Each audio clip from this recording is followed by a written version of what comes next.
ओ ओम सभी को नमस्ते। मंत्रोच्चारण। ओम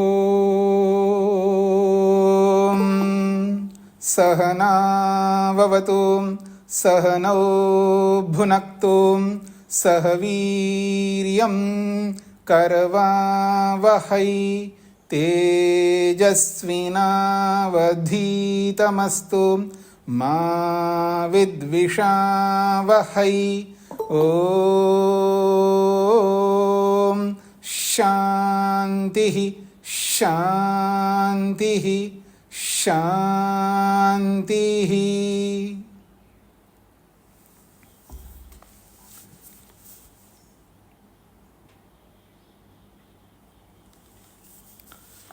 वेदांत दर्शन की कक्षा संख्या 35 है। प्रथम अध्याय का दूसरा पाद चल रहा है। दूसरे पाद के हमने 30 सूत्र पूरे किए हैं। प्रसंग चल रहा है वैश्वानर का। ब्रह्म के विभिन्न नामों की चर्चा में वैश्वानर ये बहुत महत्वपूर्ण शब्द है। वैश्वानर ब्रह्मवाची है, ब्रह्म को कहने वाला शब्द है। ये प्रसंग है और इस प्रसंग में बहुत सारे प्रमाण हेतु देकर के जैमिनी आचार्य को उद्धृत किया है महर्षि वेदव्यास ने अपने शिष्य को, और आश्मरथ्य आचार्य को भी उद्धृत किया है, और अपने पिता वेदव्यास जी के पिता बादरी आचार्य का भी उद्धृत किया है। ये सब लोग भी वैसा ही वैश्वानर ब्रह्म को ही कहते हैं। और वो क्यों कहते हैं? साक्षात्कार को ध्यान में रख करके एक देश में रहने वाला, हृदय प्रदेश में रहने वाला, ऐसा उन्होंने स्पष्ट किया है। अब इसी को हम उपसंहार की ओर आगे बढ़ते हैं। 31वां सूत्र है। मेरी पुस्तक में 65 पृष्ठ संख्या है। तो सूत्र है संपत्तेरिति जैमिनिः तथा ही दर्शयति। संपत्तेः इति जैमिनिः तथा ही दर्शयति।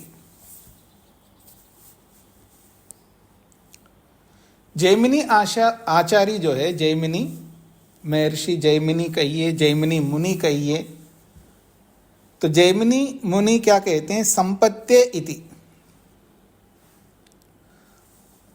अब संपत्ति शब्द लोक में जो व्यवहार में आता है, आप सब जानते हैं संपत्ति क्या होती है, पर यहाँ संपत्ति का क्या अर्थ है वो हम भाष्य से समझने का प्रयत्न करते हैं। कहते हैं संपत्ते है परमात्मना स्थानम हृदय प्रदेशम यद्वा तस्या प्रादेशिकत्वं संपत्तेः संपन्नताया प्राप्ति योग्यतायाः समाधि लाभ दृष्टिया हेतु। परमात्मना स्थानम, परमात्मा का जो स्थान है, परमात्मा कहाँ रहता है, परमात्मा का स्थान, और परमात्मा के स्थान को लेकर के वैसे भी संसार में विभिन्न प्रकार के लोग विभिन्न स्थान बताते हैं। कोई परमात्मा को चौथे आसमान में मानता है, कोई 7वें आसमान में मानता है, कोई क्षीर सागर में मानता है, कोई कहीं मानता है, कोई कहीं मानता है। तो जैसे वो लोग कहते हैं तो उसमें हमें कोई आपत्ति नहीं है। चौथे आसमान में भी भगवान रहता है, 7वें आसमान में भी रहता है। पहली बात तो आसमान एक ही है। फिर भी अगर कोई कहता है चौथे आसमान, 7वां आसमान, तो हमें कोई आपत्ति नहीं, वहाँ पर भी रहता है, क्षीर सागर में भी रहता है, सब जगह रहता है, इसमें क्या आपत्ति है। लेकिन आपत्ति उसमें है कि वहीं रहता है और जगह नहीं रहता है, उसमें हमें आपत्ति है।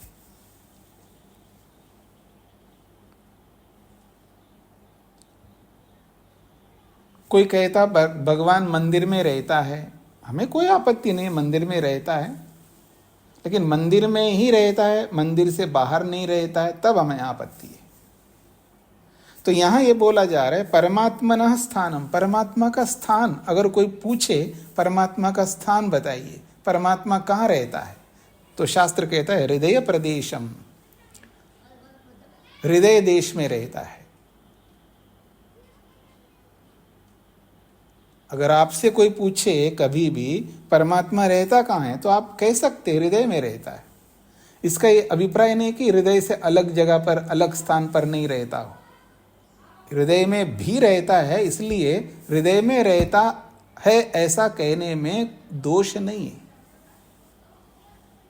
तो कहा परमात्मना स्थानम हृदय प्रदेशम यद्वा, अथवा ये भी कह सकते हो तस्य प्रादेशिकत्वम, उसका एक देश में रहने का जो कथन है, तस्य प्रादेशिकत्वम, प्रादेश का अर्थ होता है एक स्थान पर, उस परमात्मा को एक स्थान में रहने वाला, ऐसा अगर कोई कहता भी है इसमें कोई आपत्ति नहीं है। कोई का मतलब कोई ऋषि या कोई शास्त्र।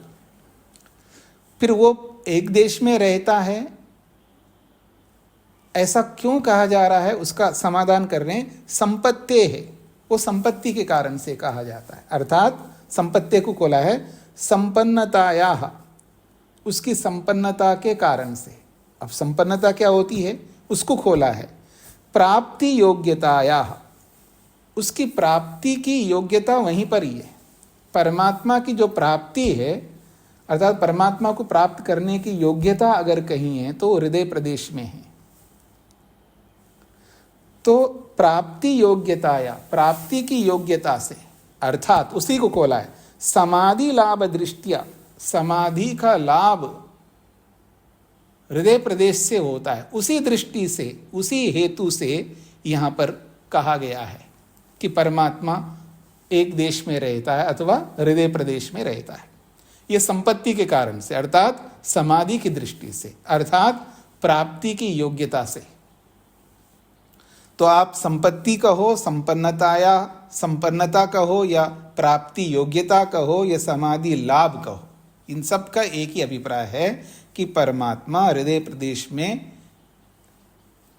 दिखता है, हृदय में उसकी प्राप्ति होती है, समाधि के द्वारा हृदय से उसका अनुभव करता है आत्मा, ये आप कह सकते हैं। यथा, जैसे कि निरुक्तकार ने भी बोला है, कर्म संपत्तिर मंत्रो वेदे, कर्म संपत्तिर मंत्रो वेदे। यहां पर संपत्ति को देखना, यहां कर्म संपत्ति है। कर्म संपत्ति का मतलब कर्मों की प्राप्ति, कर्म का जो फल की प्राप्ति है उसको कर्म संपत्ति कहते हैं। और वेद में जितने भी मंत्र हैं वो कर्म संपत्ति को लेकर के विराजमान है। वेद के 20,000 मंत्र कर्म संपत्ति के लिए है, आप ऐसा कह सकते हो, अर्थात कर्मों की प्राप्ति के लिए, अर्थात कर्मों का जो भी फल है उस कर्म के फल को प्राप्त कराने के लिए मंत्र हैं, और वो सारे मंत्र वेद में हैं। वेद है क्या? वेद मंत्र क्या कहते हैं? वेद मंत्र क्या कहते, क्या हमें कर्म करने के लिए तो कहते हैं, कर्म करके फल को प्राप्त करने के लिए तो कहते हैं, ज्ञान प्राप्त करने के लिए तो वेद कहते हैं। और ज्ञान प्राप्त क्यों करूं? क्योंकि ज्ञान प्राप्त करके कर्म करूं। कर्म क्यों करूं? फल की प्राप्ति के लिए।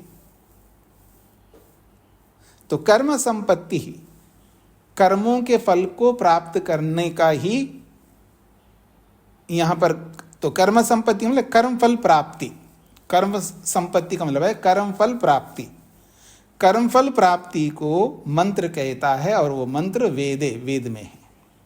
निरुक्तकार भी संपत्ति का मतलब यहां प्राप्ति अर्थ कर रहे हैं, ये कहना चाहते हैं।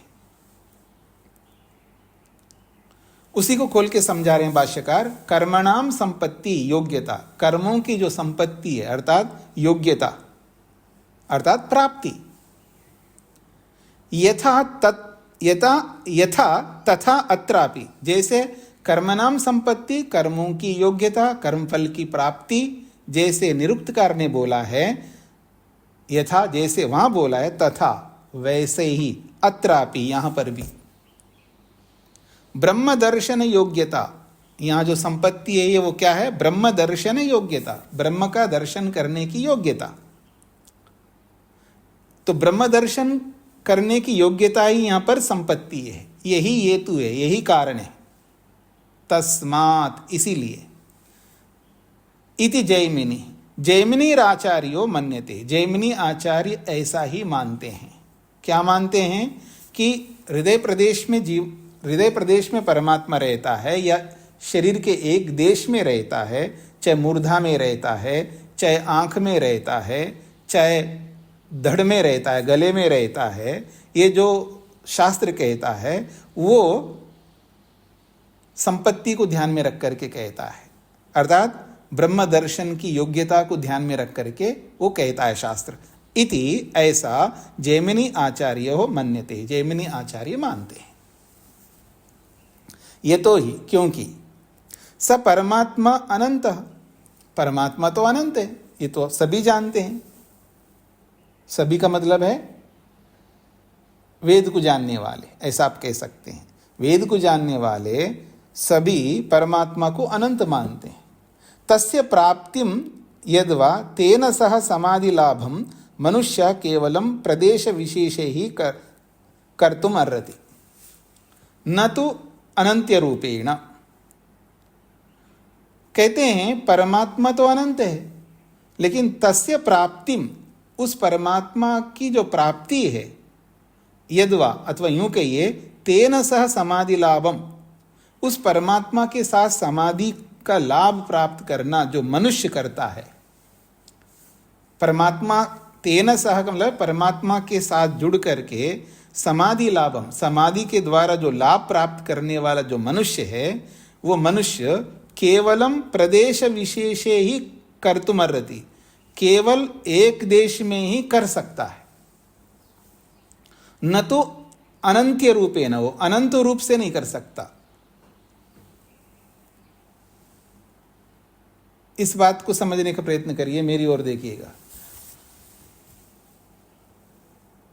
मनुष्य परमात्मा के साथ जुड़ करके समाधि के द्वारा परमात्मा का जो लाभ ले सकता है, वो कहाँ ले सकता है? केवलम प्रदेश विशेषे, केवल एक स्थान पे ही कर सकता है ऐसा। न तो अनंत्य रूपेण, व्यापक रूप से नहीं कर सकता, सब जगह से नहीं कर सकता, वो एक देश से एक जगह से ही कर सकता, क्योंकि जीवात्मा तो एक देश ही है, वो सर्वदेशी सर्वव्यापक तो है ही नहीं है, एक जगह पर रहता है। तो हृदय प्रदेश में, एक प्रदेश में, एक स्थान में रह करके जीवात्मा परमात्मा का लाभ ले सकता, परमात्मा का दर्शन कर सकता है। वो व्यापक होकर के दर्शन नहीं कर सकता है, इसलिए कहा न तो अनंत्य रूपेण, अर्थात वो व्यापक रूप से अनंत होकर के परमात्मा का दर्शन नहीं कर सकता।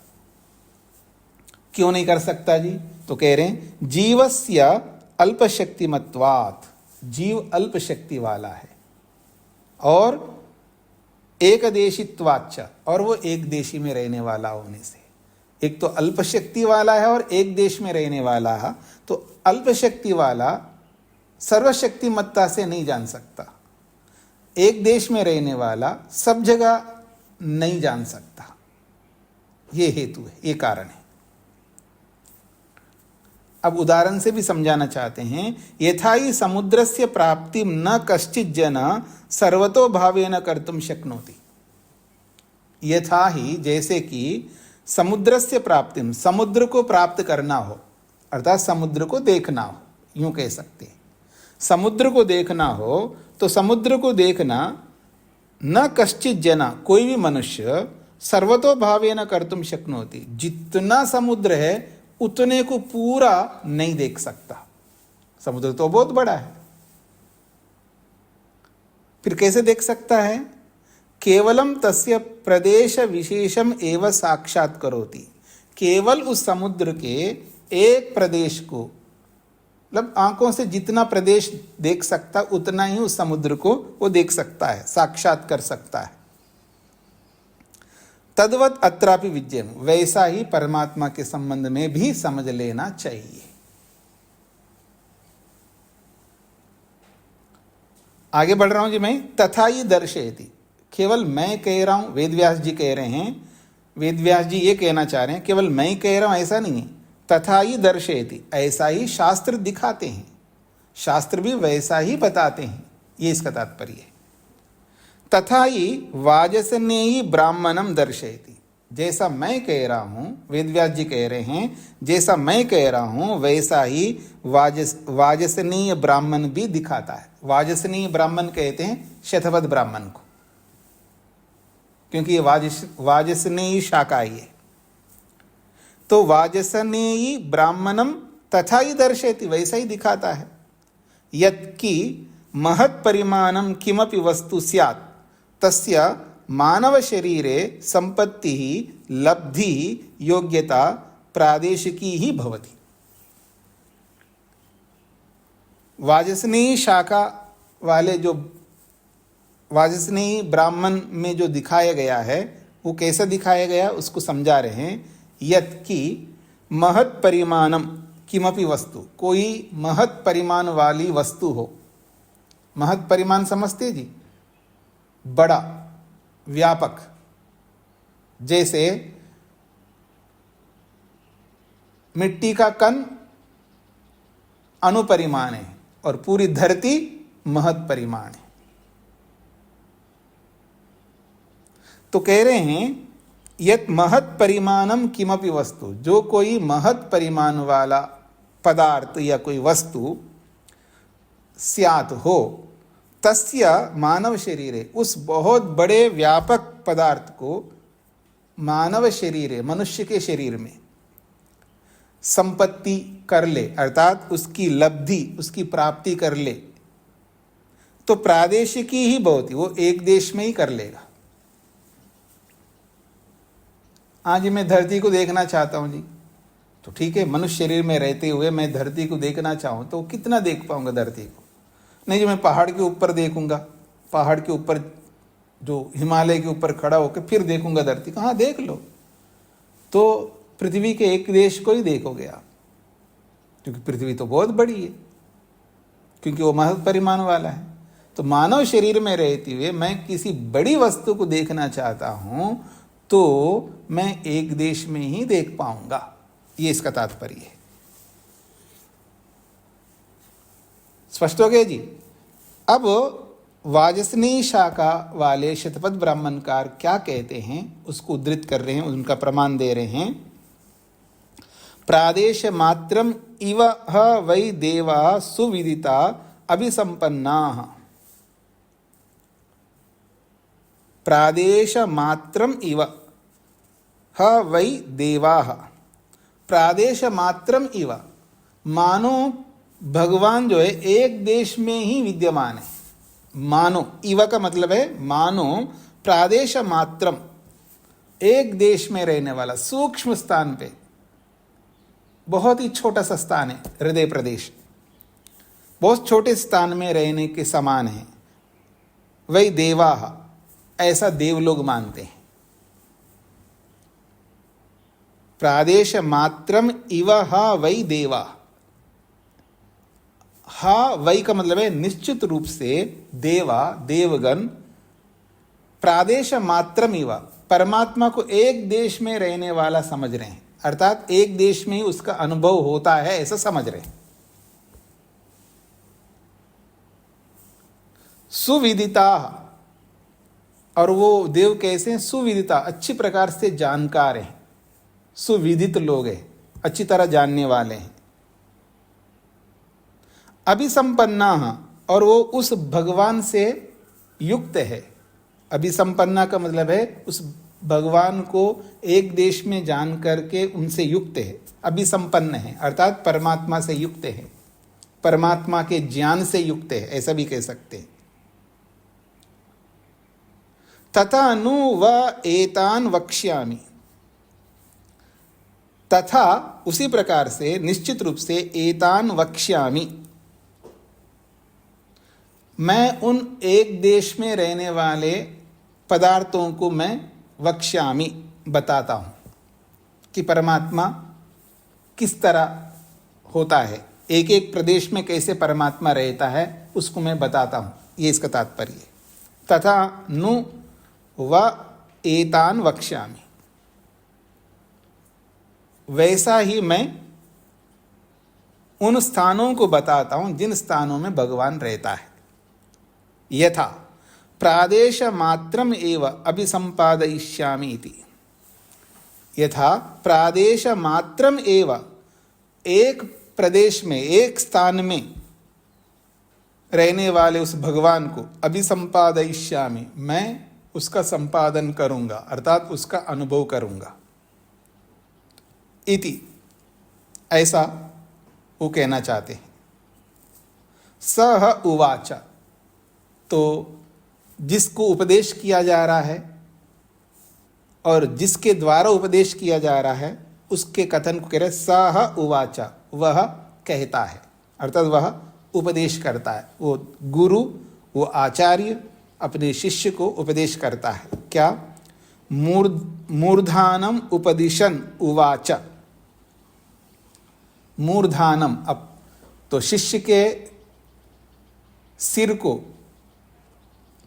ध्यान में रख करके मूर्धानम उपदिशन, मूर्धा का उपदेश करते हुए, अर्थात सिर को, सिर की ओर संकेत करके उपदेश करते हुए उवाच कहता है, एष वा अतिष्ठा वैश्वानर।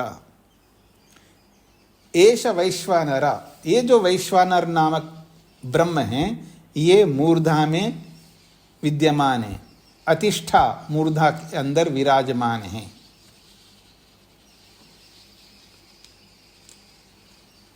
एतान वक्ष्यामि, देखिए, तथा नु व एतान वक्ष्यामि, वह तुम्हें मैं उन स्थानों को बताता हूं यथा जिससे प्रादेश मात्रमेव अभिसंपादयिष्यामि, केवल एक देश में ही उसका अनुभव कर सकते हो, ऐसे उन स्थानों को मैं आपको उपदेश करता हूं।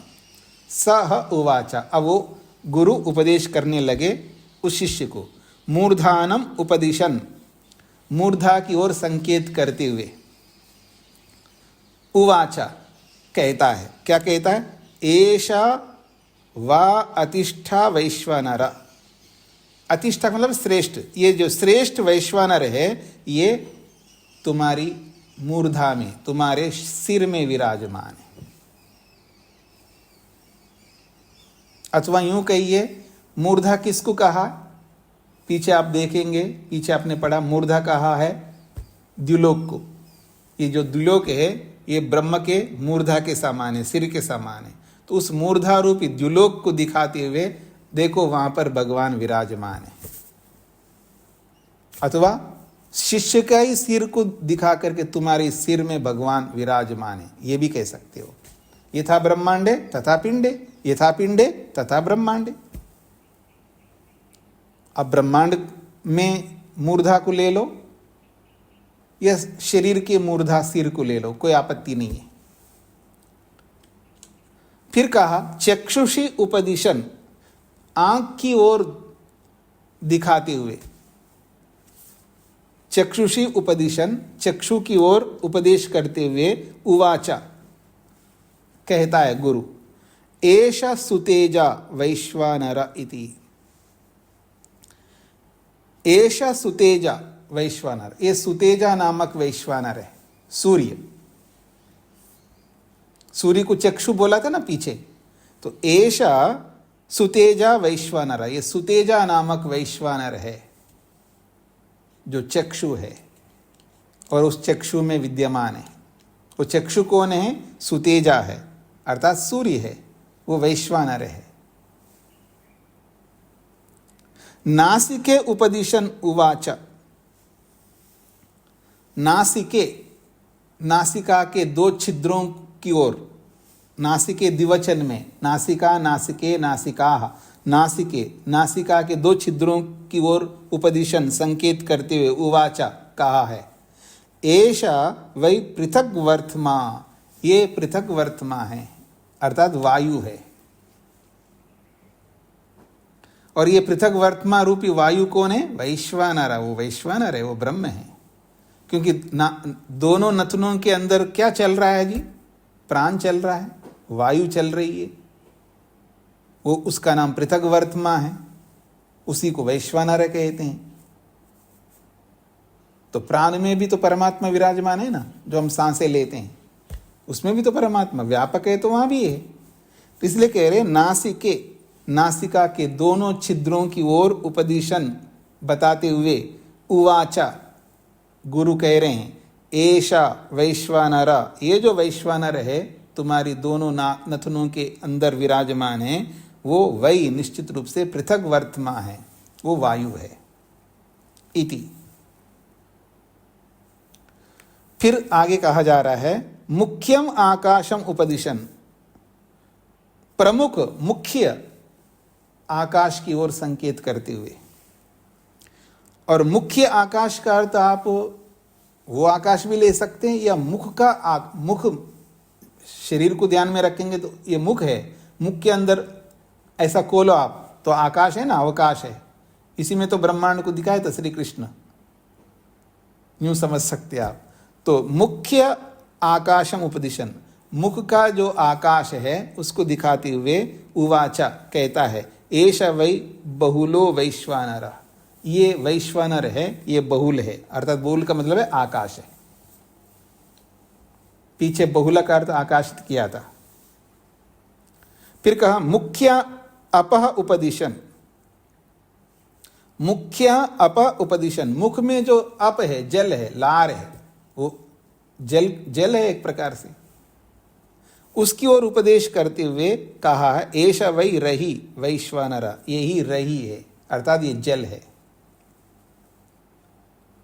वो वैश्वानर है। फिर कहा चुबुकम उपदिशन, ठोड़ी, चुबुकम कहते हैं ठोड़ी को, ठोड़ी की ओर ठोड़ी की ओर संकेत करते हुए उवाचा कहा है एष वै प्रतिष्ठा वैश्वानर, ये प्रतिष्ठा है। ये प्रतिष्ठा का मतलब है एक प्रकार से ये आधार है, धरती का संकेत कर रहे हैं एक प्रकार से। प्रतिष्ठा का मतलब है पृथ्वी समझ लीजिएगा। ऐसे शरीर के विभिन्न अंगों में परमात्मा को दिखाए गए यहां पर। तो आगे कह रहे हैं ये शतपथ ब्राह्मण का ये सारा प्रमाण है। प्रादेश मात्रम इव ह वै देवा सुविदिता, यहां से लेकर के नीचे तक प्रतिष्ठा वैश्वानर, यहां तक ये पूरा शतपथ ब्राह्मण का प्रमाण है। इस पूरे प्रमाण में क्या कहा गया है उसको संक्षेप से भाष्यकार आगे लिख रहे हैं। अत्र द्यु प्रवृत्ति नाम महत् परिमाणानां पदार्थानां मूर्धादिषु प्रदेशेषु संपत्तिं प्राप्ति योग्यतां दर्शयति। कहते हैं अत्र इस शतपथ ब्राह्मण के प्रमाण में, अत्र इस शतपथ ब्राह्मण के प्रमाण में द्यु प्रवृत्तानां, द्यु का मतलब द्युलोक, द्यु का अर्थ है द्युलोक। तो द्यु और प्रवृत्ति नाम का मतलब है इत्यादि, द्यु इत्यादि, द्युलोक है, फिर सूर्य है, फिर आकाश है, फिर वायु है, ये सब। तो द्यु प्रवृत्ति नाम महत् परिमाणानाम, ये सब महत् परिमाण वाले बड़े बड़े पदार्थ है। इन पदार्थों का वो कौन है? मूर्धादिषु प्रदेशेषु, और मूर्धा आदि प्रदेशों में, यानी सिर है, आंख है, नासिका है, मुख है, इन सब प्रदेशों में, इन सब स्थानों में उस परमात्मा की संपत्ति को, अर्थात उसकी प्राप्ति की योग्यता को दर्शयति, दर्शाता है। अर्थात परमात्मा को आप कहीं पर भी प्राप्त कर सकते हैं। हृदय प्रदेश तो आसान है, सरल है, सरलता की दृष्टि से हृदय कहा है। इसका ये तात्पर्य नहीं है कि केवल हृदय में ही परमात्मा का दर्शन होता है। हृदय से भिन्न स्थान में भी, किसी भी स्थान में भगवान का दर्शन हो सकता है। किसी भी स्थान मतलब शरीर के अंदर, शरीर के बाहर नहीं होना चाहिए। शरीर के अंदर किसी भी स्थान पर परमात्मा का दर्शन कर सकता है जीवात्मा। योग दर्शन में आपने पढ़ा है, मस्तक में, आंख में, नासिका के अग्रभाग में, कंठ में, हृदय में, नाभि में, और स्वामी दयानंद सरस्वती जी ने कहा नाड़ियों में। वेदभाष्य पढ़ो आप, कहीं पर भी शरीर के अंदर किसी भी स्थान पर परमात्मा का दर्शन कर सकते। और इसी वेदांत दर्शन में आगे पढ़ेंगे, जब ब्रह्म का दर्शन कहाँ होता है प्रसंग चलाएंगे, वहाँ पर भी पहले तो बोला हृदय में परमात्मा का दर्शन होता है, तो प्रश्न करते ना, केवल हृदय में ही होता है? नहीं, अन्यत्रापि दर्शनात्, हृदय से अतिरिक्त स्थानों में भी परमात्मा का दर्शन होता है, किसी भी स्थान में। शरीर के अंदर किसी भी स्थान में आप परमात्मा का दर्शन कर सकते हैं। ये योग में व्यापक रूप से आप लोगों को बताया गया है। तो यहाँ कहा जा रहा है, तो ये जो बड़े बड़े पदार्थों को लेकर के मूर्धा आदि प्रदेशों में जो बला है, नहीं, मूर्धा ही सुतेजा है, ठीक है ना, नासिका जो है ये वायु है, शरीर के एक एक स्थान को लेकर के वहां परमात्मा रहता है, जो बोला है। क्यों बोला है? संपत्ति को लेकर के, अर्थात उसकी प्राप्ति की योग्यता को लेकर के दर्शयति, दर्शाया गया है। अर्थात इन सब स्थानों में किसी एक स्थान में भगवान को आप दर्शन कर सकते हैं। तो इसलिए कहा संपत्तिम प्राप्ति योग्यताम दर्शयति ब्राह्मणम। ये शतपथ ब्राह्मण उसकी संपत्ति को, उसकी प्राप्ति की योग्यता को दिखाता है। तद्वत्, उसी के समान, द्याम आरभ्य पृथ्वी पर्यन्तस्य विराट रूपस्य वैश्वानरस्य परमात्मनो अपि शरीरे यद्वा हृदय प्रदेशे कथनम प्राप्ति योग्यत्वाद विज्ञेयम्। तद्वत्, उसी के समान, द्याम आरभ्य, द्याम का मतलब है द्युलोक को आरंभ करके, पृथ्वी पर्यंत, द्युलोक से लेकर के पृथ्वी पर्यंत, विराट रूपस्य वैश्वानरस्य, इस विराट रूपी ब्रह्मांड के अंदर परमात्मना अपि शरीरे, जैसे द्युलोक से लेकर पृथ्वी पर्यंत जो विराट रूप संसार है, इस संसार के अंदर वैश्वानर रूपी परमात्मा विराजमान है।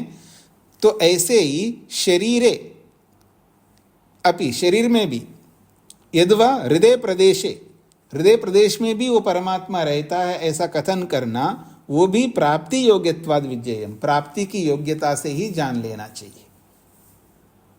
अर्थात उसको प्राप्त करने की योग्यता वहां पर है, इसीलिए हृदय में रहता है, एक देश में रहता है भगवान, या मूर्धा में रहता है भगवान, या नासिका में रहता है भगवान, या मुख में रहता है भगवान, ऐसा कहना केवल उसकी प्राप्ति की योग्यता की दृष्टि से कहा है, ना कि केवल वो एक देश में ही रहता है। ये इसका तात्पर्य है। अब लिखिएगा सूत्रार्थ। जैमिनी आचार्य का कहना है कि, जैमिनी आचार्य का कहना है कि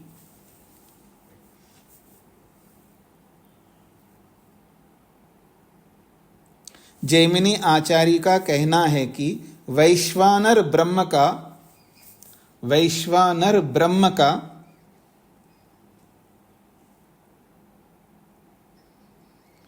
वैश्वानर ब्रह्म का मूर्धा आदि स्थानों में, वैश्वानर ब्रह्म का मूर्धा आदि स्थानों में, मूर्धा आदि स्थानों में, मूर्धा आदि स्थानों में साक्षात्कार करने के लिए, मूर्धा आदि स्थानों में साक्षात्कार करने के लिए, साक्षात्कार करने के लिए एक देश में रहने वाला कहा है। साक्षात्कार करने के लिए एक देश में रहने वाला कहा है।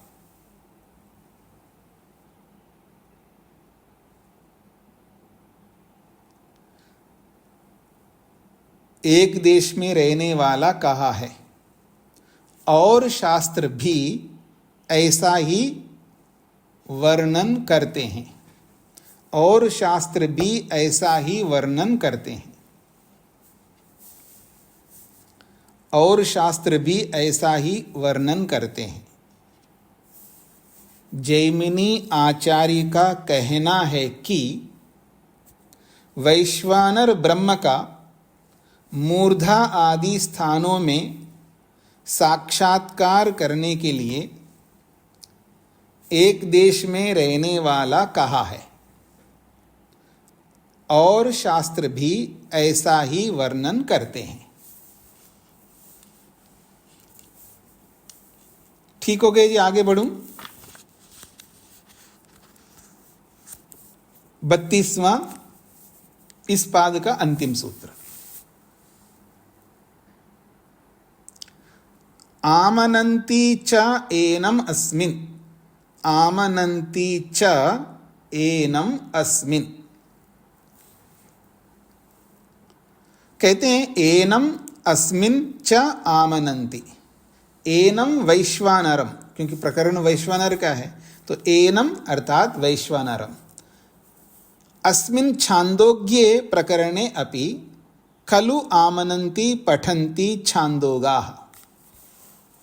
एनम इस वैश्वानरम, वैश्वानर को, एनम वैश्वानरम का अर्थ है इस वैश्वानर को, अस्मिन् छान्दोग्य प्रकरणे, इस छान्दोग्य उपनिषद के प्रकरण में, अपि भी, खलु आमनन्ति, आमनन्ति को कोला है पठन्ति, पढ़ते हैं। कौन? छान्दोगाः, छान्दोग लोग। छान्दोग्य उपनिषद संबंधी लोगों को छान्दोगा कहेंगे। तो छान्दोग्य उपनिषद से संबंधित अर्थात छान्दोग्य शास्त्र का, अर्थात छान्दोग्य शाखा का जो अनुकरण करने वाले फॉलोवर्स है, उनको छान्दोगा कहेंगे। तो इस छान्दोग्य के प्रकरण में भी छान्दोग लोग आमनन्ति अर्थात पढ़ते हैं, इसी रूप में पढ़ते हैं जिस रूप में अभी तक वर्णन किया है। अथवा दूसरे ढंग से भी बोल सकते हो, यथा द्यु प्रवृत्तीनां पदार्थानां प्रदेश विशेषे संपत्ति उक्ता। अथवा यूं कहेंगे, यथा जैसे कि द्यु प्रवृत्तीनां, द्युलोक, सूर्य, चंद्र, आकाश, वायु, प्रवृत्ति का मतलब इत्यादि, द्युलोक इत्यादि पदार्थों में प्रदेश विशेषे, स्थान विशेष में, संपत्ति उक्ता, उस परमात्मा की संपत्ति को लेकर के कहा गया है, अर्थात उसकी प्राप्ति को लेकर के कहा गया है।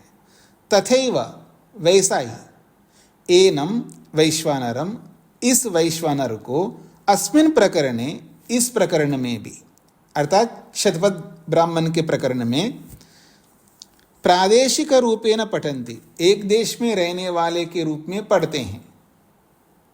पुरुषे अंतः प्रतिष्ठितम वेद,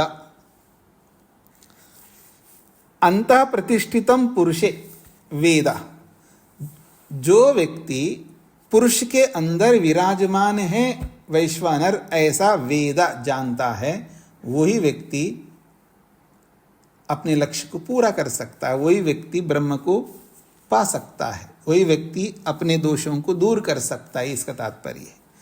तो यहाँ पर भी पुरुष के अंदर विराजमान है, अर्थात पुरुष के एक देश में रहता है परमात्मा, ऐसा शतपथ ब्राह्मणकार भी कहते हैं, और वैसे ही छान्दोग्य उपनिषद भी कहता है, ये इसका तात्पर्य है। हाँ जी, सूत्र का अर्थ लिखिएगा। शास्त्रों में वैश्वानर ब्रह्म की उपासना को लेकर, शास्त्रों में वैश्वानर ब्रह्म की उपासना को लेकर, शास्त्रों में वैश्वानर ब्रह्म की उपासना को लेकर, शास्त्रों में वैश्वानर ब्रह्म की उपासना को लेकर बार बार उल्लेख करते हैं,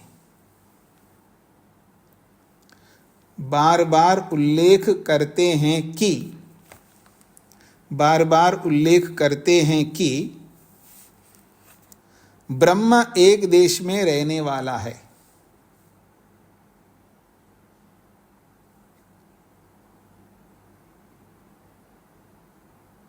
ब्रह्म एक देश में रहने वाला है, ब्रह्म एक देश में रहने वाला है। यह केवल साक्षात्कार के संदर्भ में मानना चाहिए, यह केवल साक्षात्कार के संदर्भ में मानना चाहिए, यह केवल साक्षात्कार के संदर्भ में मानना चाहिए। शास्त्रों में वैश्वानर ब्रह्म की उपासना को लेकर बार बार उल्लेख करते हैं कि ब्रह्म एक देश में रहने वाला है, यह केवल साक्षात्कार के संदर्भ में मानना चाहिए। ये पूरा हो गया जी पाद। अब आज के इस 31वें सूत्र में और 32वें सूत्र में किसी का कोई प्रश्न हो तो पूछ सकते हैं।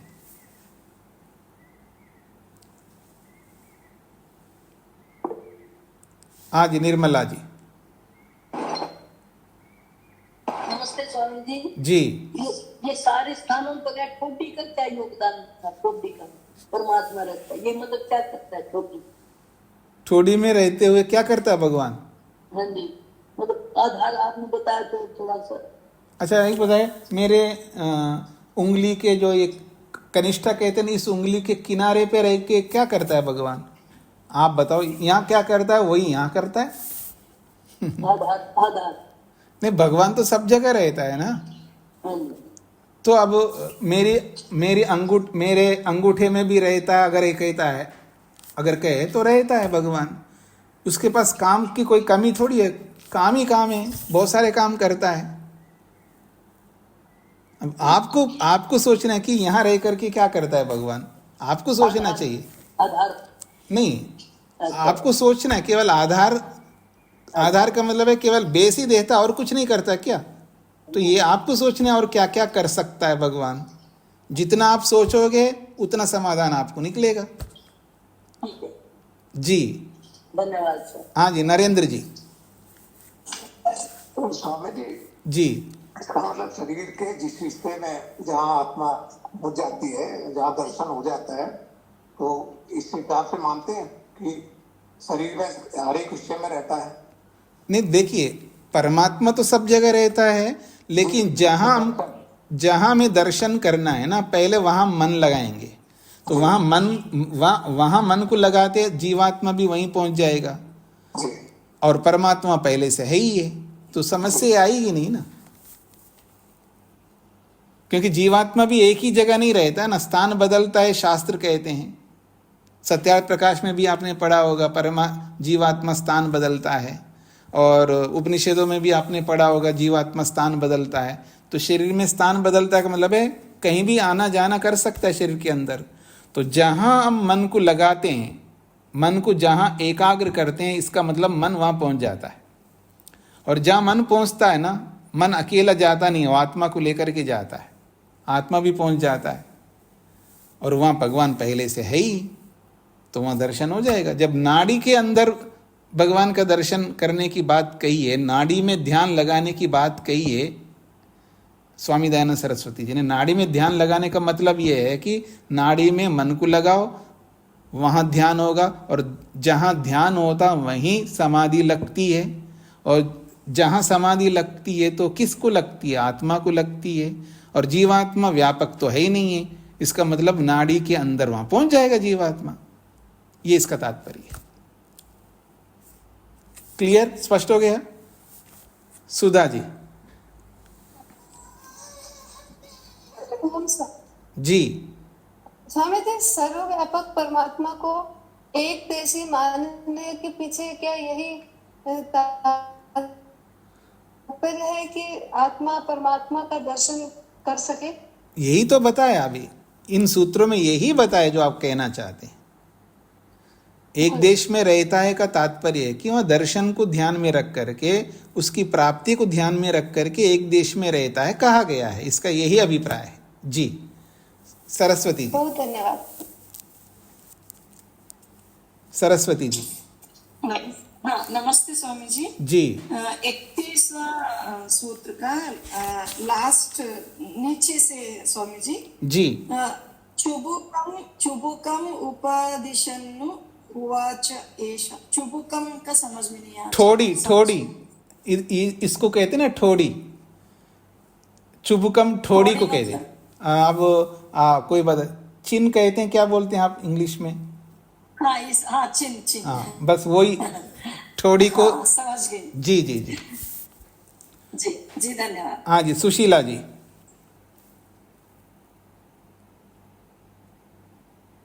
जी जी स्वामी जी नमस्ते। नमस्ते जी। स्वामी जी एक बात पूछनी थी। अभी ध्यान की बात हो रही थी ना कि हृदय प्रदेश में ध्यान करें तो वहाँ आत्मा होता है और पहले से होता है, ईश्वर भी वही होता है। लेकिन जैसे आज्ञा चक्र में ध्यान करते हैं तो सर्वोत्तम हृदय प्रदेश में ध्यान करना है। देखिए, सर्वोत्तम का कोई यहाँ चर्चा नहीं है। अधिकांश लोग अधिकांश लोग हृदय का मतलब ये जो हार्ट है वो नहीं है, याद रखना। जी हृदय का मतलब ये हार्ट को भी हृदय कहते हैं, लेकिन हृदय में ध्यान करने का मतलब हार्ट में ध्यान करो, ये इसका तात्पर्य नहीं है। शास्त्रकार ये कहते हैं जिस स्थान पर आप मन को एकाग्र कहते हैं वही हृदय है। मतलब अगर हम आज्ञा चक्र में ध्यान करने का अभ्यास हो गया हमें तो वहां पे भी दर्शन होगा। हाँ जी, मैंने बताया ना कि शरीर के अंदर, हमारे शरीर के अंदर किसी भी स्थान पर आप अंगूठे के अंदर ध्यान कर सकते हो। आप अपने पाँव के तलवे के अंदर ध्यान कर सकते हो, एड़ी के अंदर ध्यान, शरीर के अंदर करना होगा, बाहर नहीं। नाड़ी के अंदर करना होगा, नाड़ी में कर सकते हो। कहीं भी शरीर के अंदर किसी भी एक अंग में, एक छोटे से स्थान में आप ध्यान कर सकते हैं, और उसी स्थान का नाम हृदय है। अथवा अगर केवल हार्ट वाले हृदय को ही हृदय कहे तो भी हमें आपत्ति नहीं, वहां भी कर सकते। हाँ, मतलब मैं ये पूछना चाह रही हूँ कि जैसे आज्ञा चक्र में एकाग्रता बनाने का अभ्यास हो गया है। देखिए बार बार आप आज्ञा चक्र बोल रहे हो ना, आज्ञा चक्र, ऐसा कोई चक्र होता नहीं है, पहली बात। जी, दोनों भावों के बीच में। हाँ, ऐसा बोलेंगे तो सबको समझ में आएगा, नहीं तो आज्ञा चक्र का मतलब कई लोग परेशान हो जाएंगे। हाँ, दोनों भावों के बीच में जी जी एकाग्रता बनाते हैं जैसे जी। मैं उसे ध्यान कह रही हूँ तो वहां पे वो सही है? नहीं, दो बात अलग अलग है जी। भ्रिकुटी के मध्य में मन को टिकाना वो है धारणा। धारणा, हाँ जी। धारणा अलग है और उस धारणा स्थल पर ध्यान करना अलग है। जी। केवल एक टक मन को वहीं टिकाए रखना ये धारणा कहलाती है। जी जी। मतलब एक टक आप मतलब ये जो भ्रिकुटी के मध्य में मेरा मन यहाँ पर है, एक टक आपने मन को यहीं टिका के रख रहे हो, बस मन को टिकाया हुआ है, ये धारणा कहलाती है। फिर मन को टिकने के बाद जब ध्यान प्रारंभ होगा वो ध्यान अलग है और धारणा अलग है।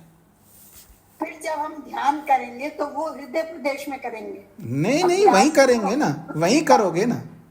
अच्छा, हाँ, वही पूछना नहीं, ध्यान एक जगह और समाधि दूसरी जगह नहीं होती है। जहां ध्यान करते हैं वहीं समाधि लगती है। हाँ, जहाँ धारणा की वहीं ध्यान लगेगा और वहीं समाधि लगेगी। बिल्कुल बिल्कुल। धन्यवाद। हाँ जी, तो शकुंतला जी का पीछे का प्रश्न है या इसमें प्रश्न है? स्वामी जी 31वें सूत्र के बारे में है जी। इसमें लास्ट में जो अंतिम पंक्ति से ऊपर एक शब्द है द्यामारभ्य ब्राह्मणम तद्वत् द्यामारभ्य पृथ्वी पर्यंतस्य। तो ये द्यामारभ्य शब्द, ध्याम कहते द्युलोक को। द्याम, हाँ जी। आरभ्य का मतलब प्रारंभ करके, द्युलोक से प्रारंभ करके पृथ्वी पर्यंत जितने भी पदार्थ हैं उनके लिए बोला गया है। जी, चैतन्य जी। हाँ जी, नरेंद्र सिंह जी। स्वामी जी ओम। जी। स्वामी जी, जैसे ये उदाहरण दिया है कि सारे समुद्र को हम नहीं देख सकते, उसके एक भाग को देखते हैं, तो जैसे योगी ध्यान करता है उसमें इसको परमात्मा के बारे में, जैसे परमात्मा आनंद स्वरूप है तो उसका कुछ ही आनंद अनुभूति करते हैं, ऐसा लेंगे? अच्छा, आप बताइए, पूरे आनंद का, परमात्मा का जितना आनंद है पूरे का अनुभव करता है, कुछ आनंद का अनुभव करता है, आपको बताना है। ये तो योगी जी बता सकते हैं, जो क्यों? समाधिस्थ हो। ये तो कोई भी बता सकता है, आप में से कोई भी बता सकता है।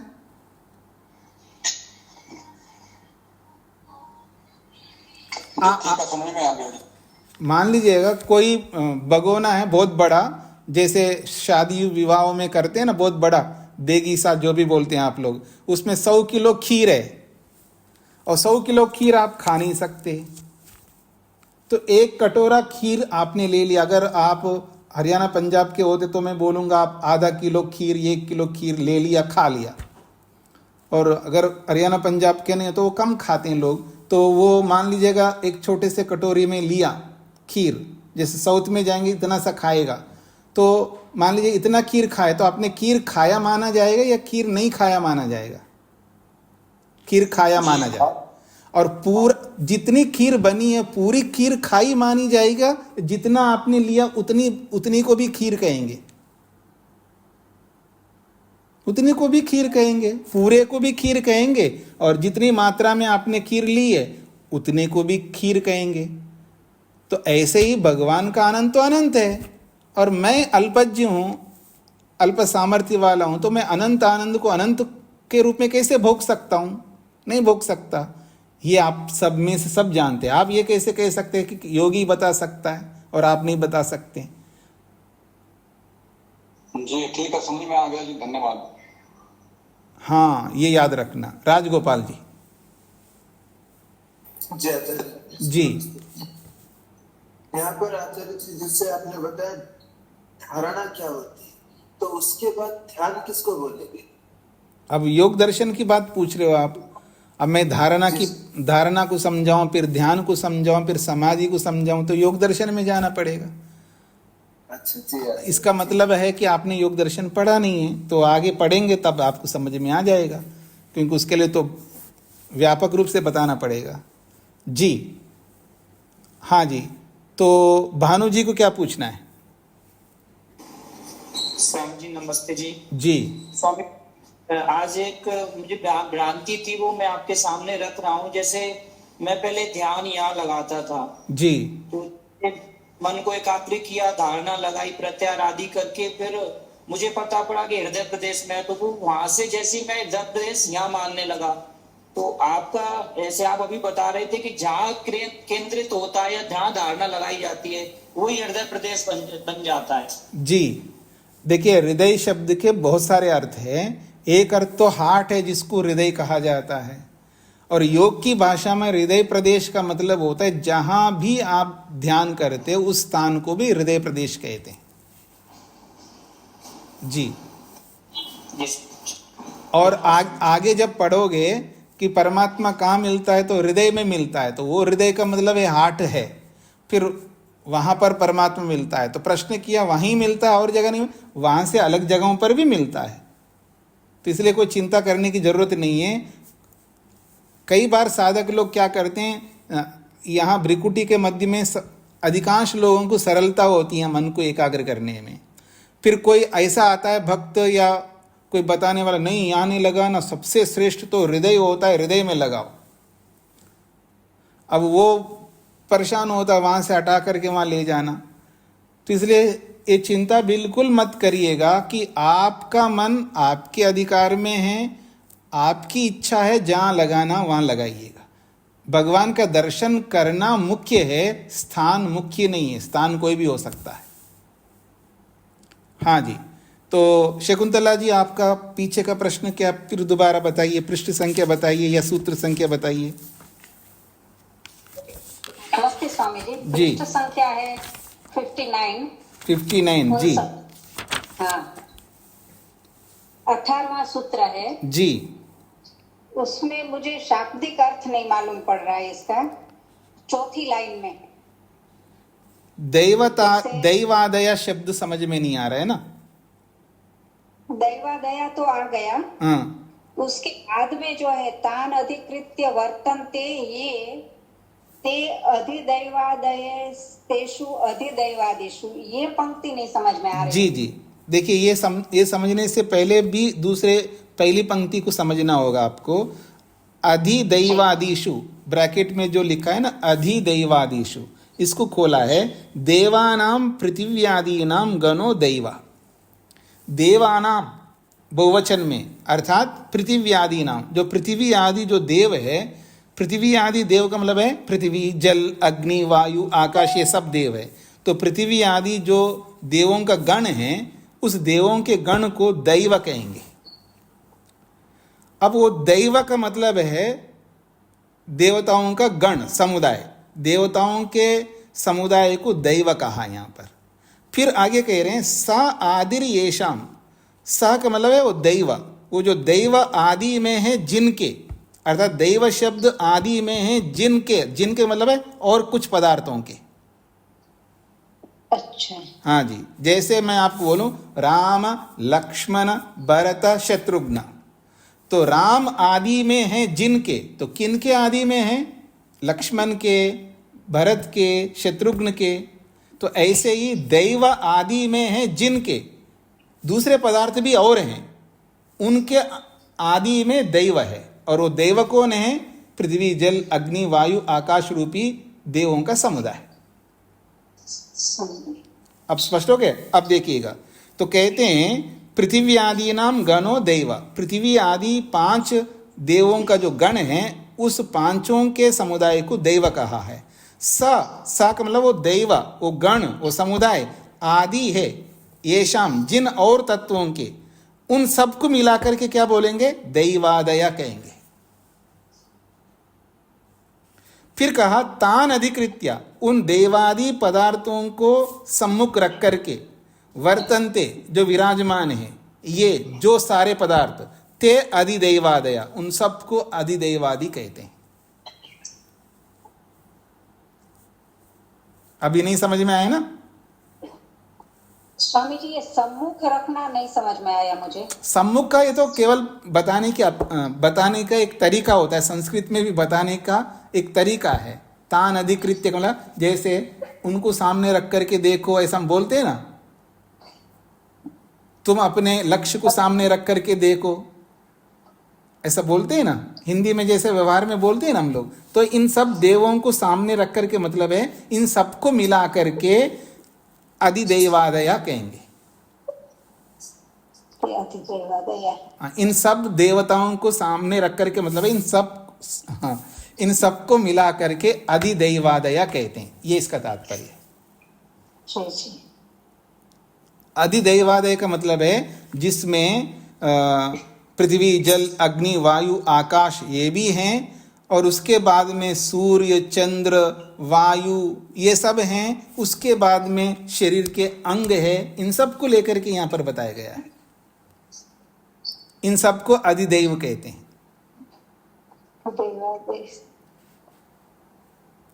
ठीक है। और बाद में ये जो बताया है, ये ते अधिदैवादये तेषु अधिदैवादिषु, उन सबको अधिदैवादी कहते हैं, अर्थात वो सारे पदार्थों में जो रहने वाला परमात्मा वैश्वानर। जी जी, ठीक है स्वामी जी, आ गए समझ में, धन्यवाद जी। और भी नहीं आए ना समझ में, तो इस पाठ को YouTube से निकालिए और शांति से एकांत में बैठ करके प्रातःकाल इस पाठ को दोबारा सुन लीजिएगा, तो आपको स्पष्ट हो जाएगा। हाँ जी जी स्वामी जी। जी, तो और किसी कुछ पूछना है जी? तो मैं यहीं पर विराम करता हूं। ओम शांति शांति शांति।